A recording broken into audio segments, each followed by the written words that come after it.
在因应疫情的冲击啊，那当然观光业特别是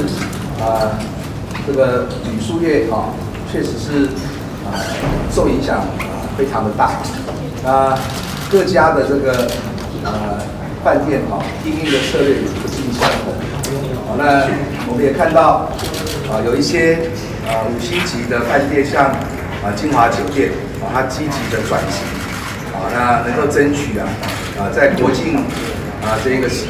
进出限制的时候呢，能够增加国内的一个旅客的住宿率。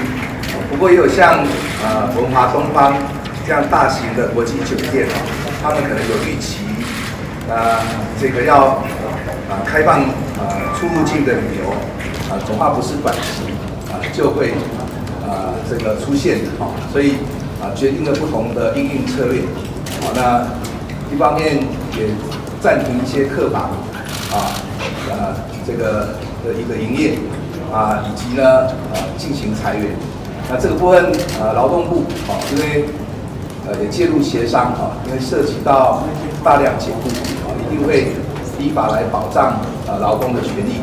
那在交通部观光局的方面我们都有纾困的方案可是文华东方他们并没有来申请也许他们有他们经营策略上的考量可能他们会预期到国际观光客的路径可能不是短期会出现那决定这样的方式来做因应。那我们也会加以了解跟来协助。其实台湾过去观光业的发展比较扩张，事实上经营环境也相对比较困难。那这一波的疫情的冲击我们当然一方面会展开救急就纾困，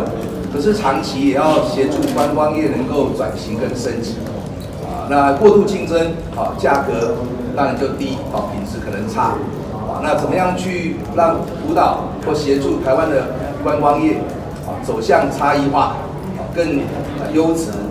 精致的这个服务所以我相信在3个月的纾困期告一个段落之后国旅应该会成为一个很好的一个提升的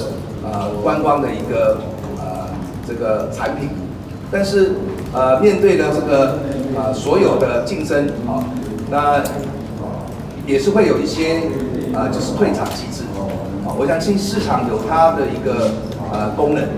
我们也会予以尊重。一开始我们是纾困救济能够转型升级的也许它可以呢发展得更好。那不愿意选择转型升级那决定退出市场，那我们也希望说能够很平顺减少这一个因为可能有一些观光业的歇业导致的失业潮。那我们还是重点是在整个产业的发展，还有能够提供有这个稳定的就业机会。那至于说每一个就是观光业的一个相关的这个公司它采取的策略有它的商业考量，我们也会来协助。